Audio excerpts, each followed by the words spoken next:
Yes, good day, class. I welcome you to Term 3 work, Geography Grade 12. We are just going to have our first lesson today. And please note that everything that we are going to be pushing right now, we are seriously preparing towards our end of year exams. And Term 3 work, week 1, lesson 1, basically is going to be, we're going to be focusing on the structure of South African economy. It is economic geography. So basically what you need to understand here is that the structure of South African economy, if you want to look at it at a holistic approach, I'm sure that we have got a practical experience. You can really relate and understand that South Africa's economy is a mixed system, actually categorized as upper middle income emerging market, and is one of the largest in Africa. As we can see that we have got many people who are staying and working in South Africa, that we can actually agree that it is one of the largest economy in South Africa, because we have got a heavy and extensive inflow of people whom we can say migrant workers and so forth. In that regard, what it means is that we have got a biggest economy in South Africa, which is able to produce and sustain such a lot of people. It is a diverse economy structure. We have got a diverse economic structure in South Africa, which I want you to understand and believe with me that the which is actually sustained with key sectors that are including the finance. We have got the real estate, we have got the wholesale, as well as retail, trade and mining. These are the key economic structures that we have in South Africa, which we say they are major ones that are sustaining the economy of South Africa. Real estate, I'm sure that you know that we have got quite a very good business there, where housing and so forth is being done. We have got financing. People have to do, I mean, we have got the loans and all other banking sectors that we can talk about, which are quite operational and also contributing towards the system or towards the economy, the wealth of the country. Retail and trading, not to mention mining. I'm sure that you know mining is one of the major also historic economic factor or economic activity that has been forever been sustaining South Africa. For some of you might know, you have heard of many people also being employed in the mining sector because of its labor intensive, which actually has resulted in quite a lot of major other towns that we can discuss later in the following presentations. The country is transitioning towards a knowledge-based economy. What we mean is that it is transitioning, we are saying that it is moving towards a knowledge-based economy with a growing focus on technology. Uh, South Africa, it is actually a developing economy, which is actually facilitated because of the economic, uh, or which is actually sustained because of the finances that we can look at or that we can consider when it comes to South Africa. So, having said that, I'm sure you see and you agree that we are moving into a knowledge-based economy, which is which can be exemplified and be noted because of the various uh, skills development or legislative instruments that are in place. Talking about that, let's talk about, for example, the Skills Development Act. The Skills Development Act, it actually provision that we are an economy that is trying to empower its people in a way that previously people who were disadvantaged must also have a space within the economy by being empowered or by getting skills that can relate them. We have got sectors or sectoral education training authorities. All those are examples which we can give. Even if you can look also at the National Youth Development Fund and all those, these are actually provisions that are put in place in order to support a knowledge-based economy that we are referring to. And also there is the issue to do with technology, e-commerce, and financial services. Uh, South Africa also, it has got, it's one of the countries in for example in Africa which has got the affordable data or affordable telecom services. That alone, it actually points to the advantage, or it actually points to the fact of the need or the development of technology in the country. Globalization, which we can talk about as to say e-commerce, internet business, electronic business, commerce. What is happening is that South Africa is actually interlinked. We can talk about the BRICS, we can talk about many other international associations that South Africa is linked to. So you can see that there is diverse of products in South Africa. Looking into that, let's give a typical example of the motor industry, where you see for now we have got Chinese cars that are there. People are buying them all over as a result of the global economy or the global market that is provisioned because of e-commerce, and then our financial services also. However, it also faces challenges related to inequality. Inequality. I'm sure this is also a historic phenomenon that is sustained on the basis of on the basis of the previous experience that South Africa has gone through.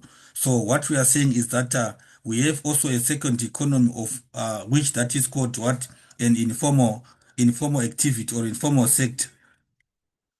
activity or informal sector. It is also one of the challenges that is impacting, or that is also affecting the level of development of South African economic or wealth generation activities. Because as you can see, the informal sector, it is actually unregulated, unregistered, and unrecognized. So no matter that it can be viable and producing a lot, in that case, what happens is that the production taking place in the economy, in the informal sector, is actually mostly unaccounted. Is unaccounted. It cannot be given under our national statistics. For example, the gross domestic product, it's unaccounted for. Hence, we are saying it's one of the challenges, because is otherwise issues to do with unemployment, issues to do with uh, many other factors such as access to finance and so forth, that also results in businesses or people basing or ending up into the informal sector. So inequalities, we talk about the past. That is why we talk about various legislative instruments that are in place there, which also helps you relate and account on the inequalities, the gaps between the poor and the rich, and also the white and the blacks, the various racial classes of South African population. Those variations, they remain there. But in any case, what we are saying is that we have got gaps which are actually mitigated and controlled. In any case, we have got systems that are in place which are actually addressing such problems. Hence, it is not much of a big case or a big problem, as much as we relate to to our economic structure. Let's talk about the key characteristics of the South African economy. So one thing that I was saying, or which we need to understand, is that we have got a mixed economy. A mixed economy. South Africa, it operates with a mix of private enterprise. I'm sure that we are aware. We have got the PTY businesses, private sectors, and government regulation, with the state playing a role in planning and oversight. The state actually does not give the overall business performances or operations to the private sector. It remains the guiding, or it remains the last the responsible body which actually controls factors, and it actually controls business operations. So South Africa actually operates with a mixed economy, which actually has got the private and the government sector, which at the end of the day, all of them, they are regulated by the government. We have got the government, which one other time we are going to discuss it also further, where we are going to look at how does the government ensure that services and everything else remains accessible to people. So therefore, what we are saying is that South Africa, it runs through a mixed economy, and then emerging market, it is considered a developing country with potential for growth and investment. I'm sure you've heard of various international relations and associations that South Africa is attached and is linked to. So what is happening, or what we need to understand, is that it is actually a developing economy, which has got great potential for growth and investment. So foreign direct investment, it is also one of the ways through which the developing states or the developing economies can be boosted. We have got government support. There are quite a lot of instruments that are in place, which also extend the potential that we are talking about with regard to how the developing economy can grow. We have got a diversified economy as well. We have a diversified economy as well, which one other time we once, or we have already discussed about mining as as one of the significant uh, business operations that we have in South Africa. So the economy has diversified, particularly into services like finance and trade. Trade, it is one of the key businesses or one of the key income generative uh, tax revenue of the country. We have got what we call international trade. South Africa does not operate in isolation. We have got, for example, the SADC, the Southern African Development Community. We have got the European Union. We have got the BRICS and many other to mention, but a few. These actually provide channels and means through which South Africa is interconnected into a global market, as well as to support and ensure that international trade and both international and national trade remains viable. So finance and all these are key fundamentals that we cannot take off in terms of the development of the South African economy. And then other characteristics we talk about is also we need to look at inequality inequality that I've also mentioned. Already mentioned it as well. Inequality, we are saying, or we need to understand that South Africa is high level of income inequality. It has got high level of income inequality as the next point there. uh, High level of income inequality, which is actually a legacy of its past. It is related to the past, which impact on economic opportunities and mobility. Mobility, this relates to the access to factors of production, access to factors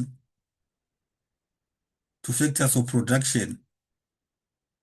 So obviously, the way and the extent to which factors of production are readily available to to the people, it affects what it is one of also, or it affects the development and production. So South Africa, basically, it has got some level of income inequality, but to a certain extent, again, we need to understand that it is not that much again, or it can also be discussed within some certain context because of some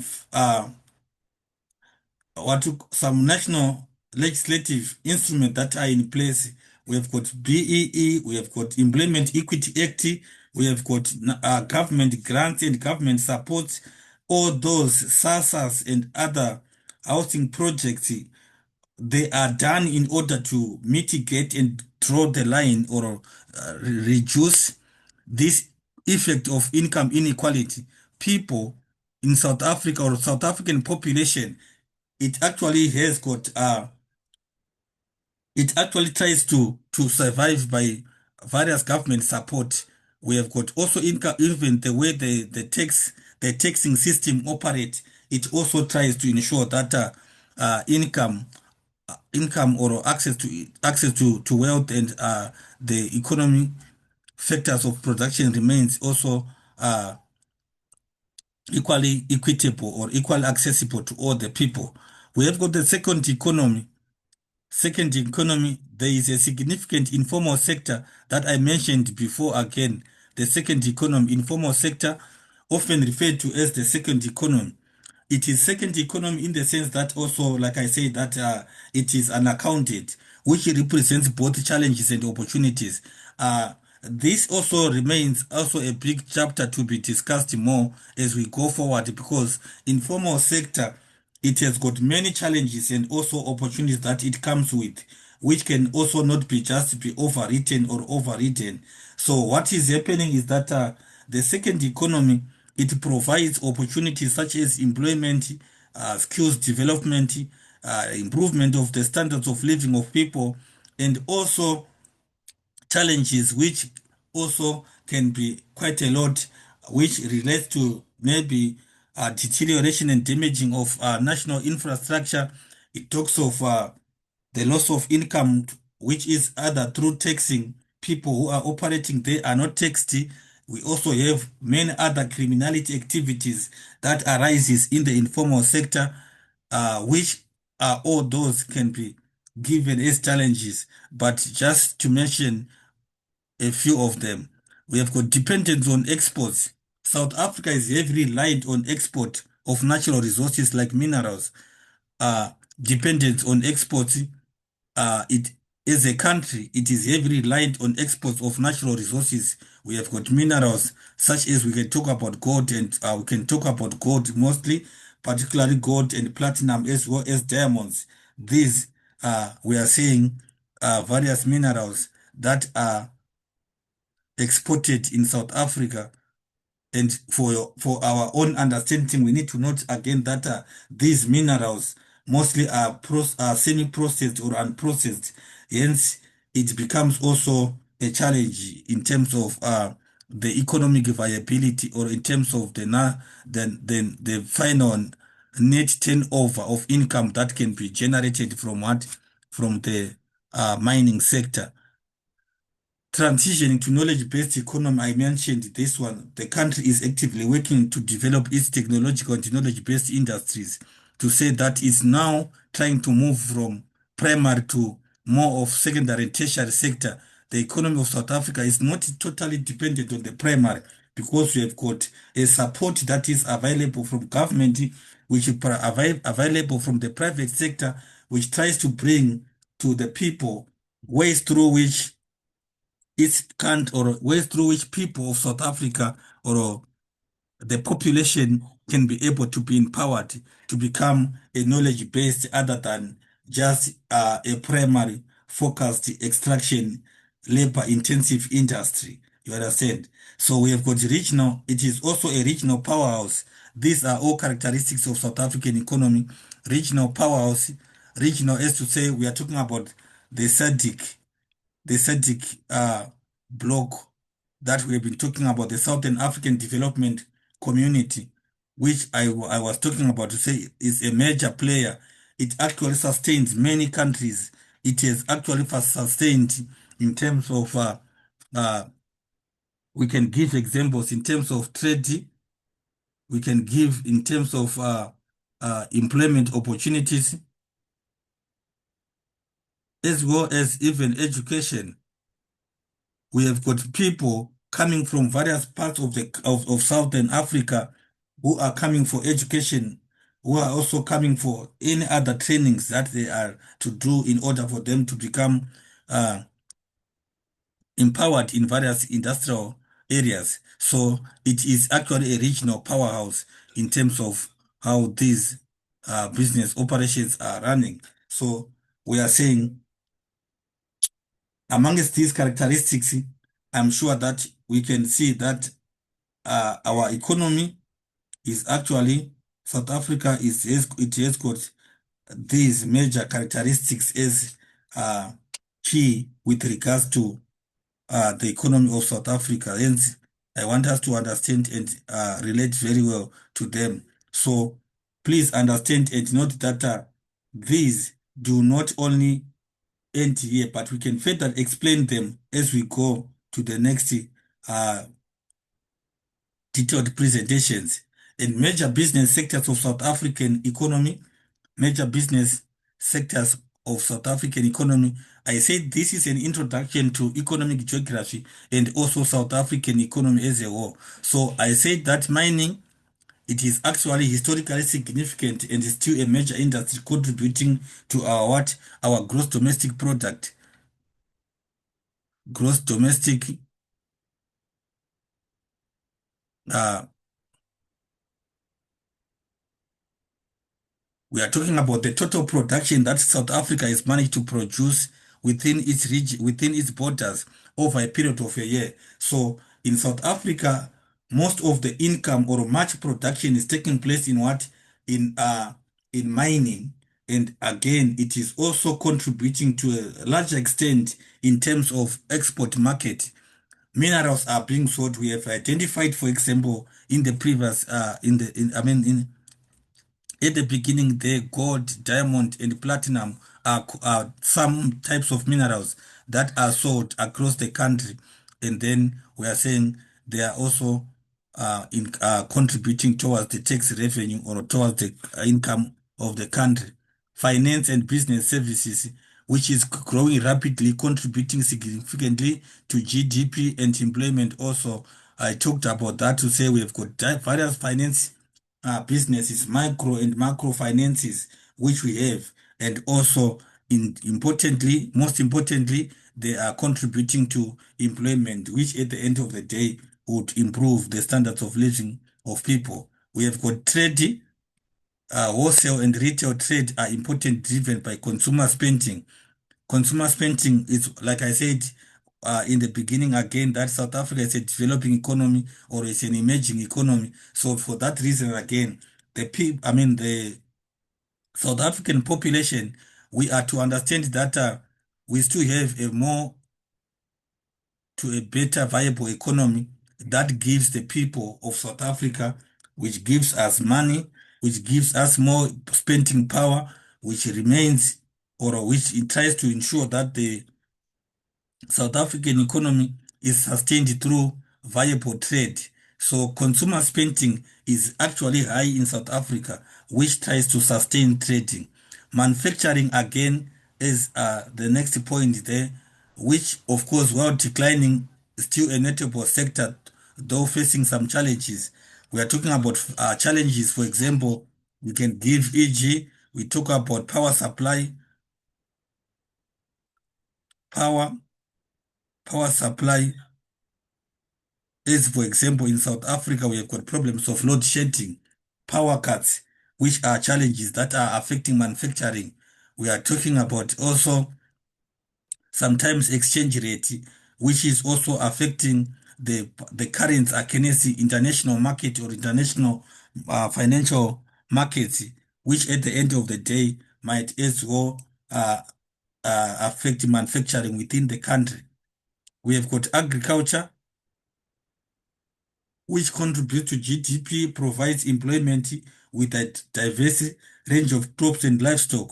We have got quite a lot of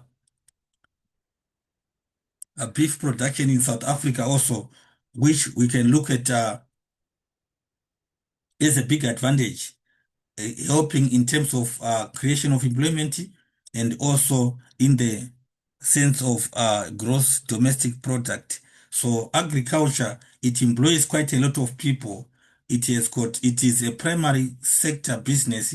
Hence, in that regard, it helps with regards to what? To uh, sustaining South African economy by generation of income, employment, improvement of standards of living of people, and many other factors or many other advantages that we can give. We have got tourism in South Africa, which contribute to economy through job creation. We have got quite a lot of businesses that are, we have got many businesses that are coming up from industry, from tourism. Many businesses that are coming businesses are from tourism, which at the end of the day, these businesses, what they do, uh, create employment, create employment.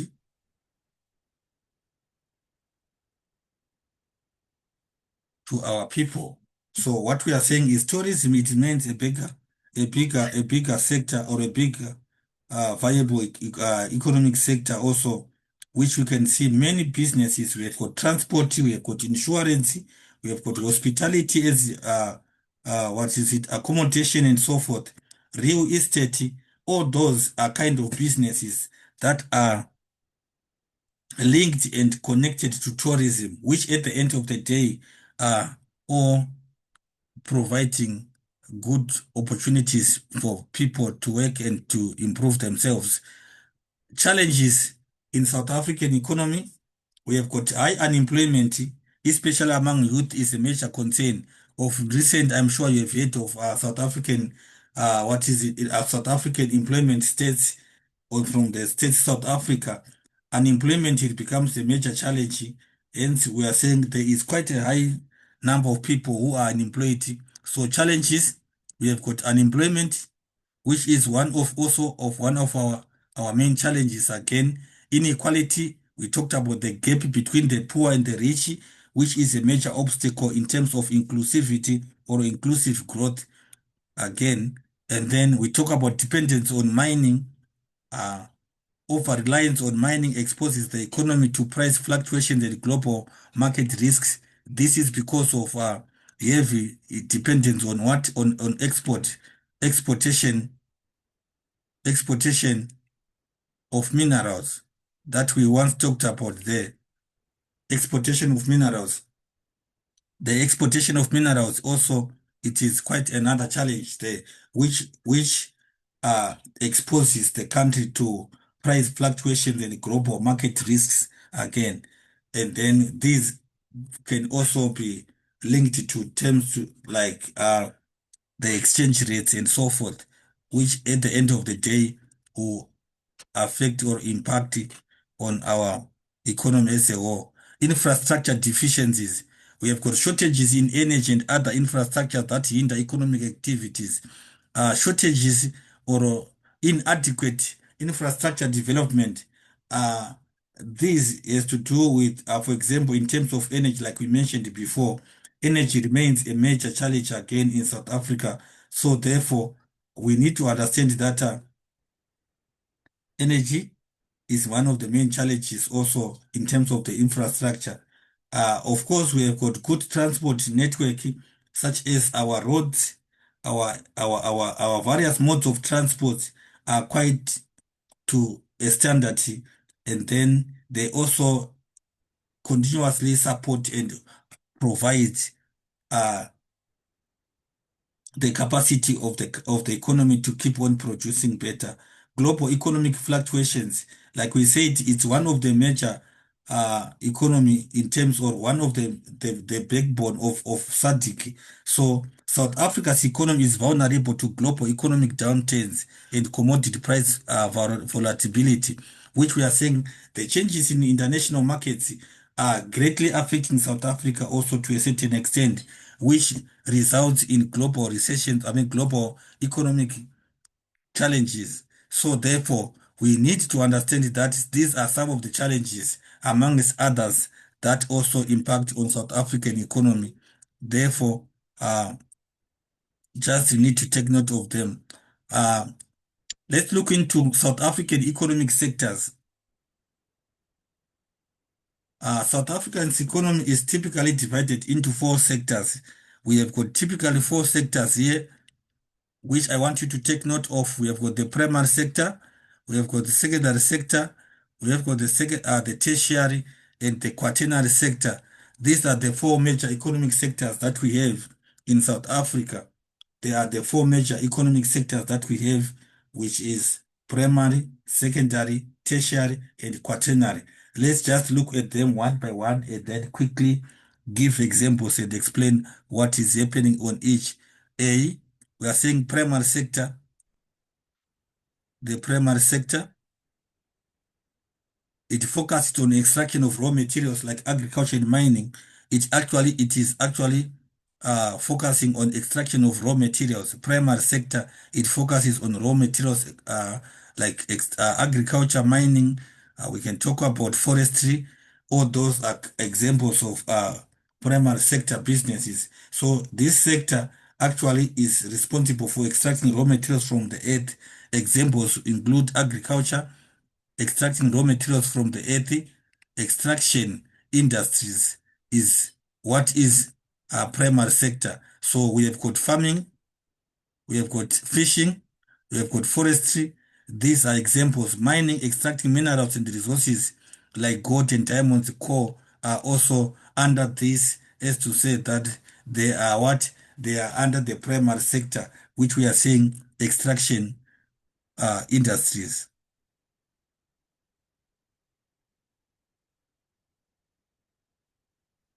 Extraction industries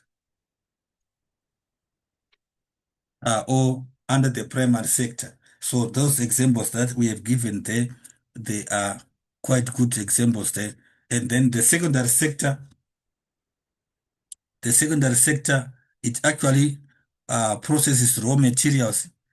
It manufactures, it processes raw materials into finished or semi-finished goods. Examples include manufacturing. We have got producing various goods. We can talk about textile, we can talk about shoe industries, we can talk about canning and tinning are good examples there. And then we have got, what is it? We do have the construction, which is building, housing, roads, other infrastructure. They fall under secondary sector. So secondary sector, it actually provides with the processing of the raw materials that has been produced from the primary sector. Hence, it's a link there. Tertiary sector, the tertiary sector here, it provides services. It's actually called a services or an ancillary services business, including retail, finance, and tourism.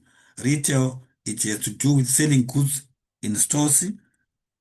We have got insurance, we have got banking, which has got finance, we have got insurance, investment services.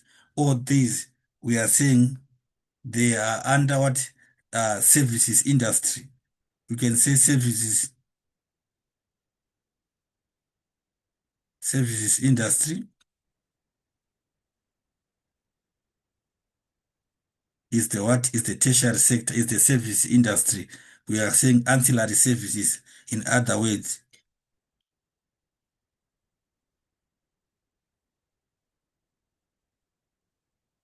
Ancillary services, they also forms part, which we are talking about there. We can talk about warehousing, we talk about insurance, talk about transportation,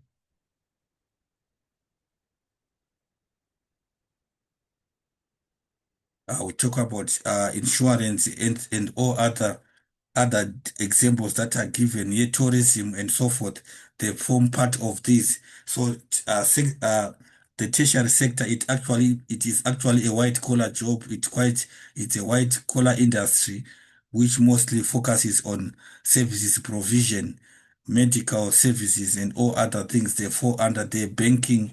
They are all good examples on the tertiary sector there. We have got which also have to do with provision of hospitality services.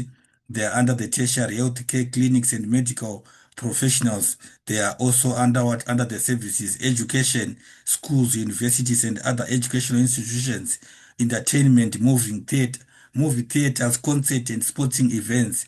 They are under what? These are still under tertiary sector.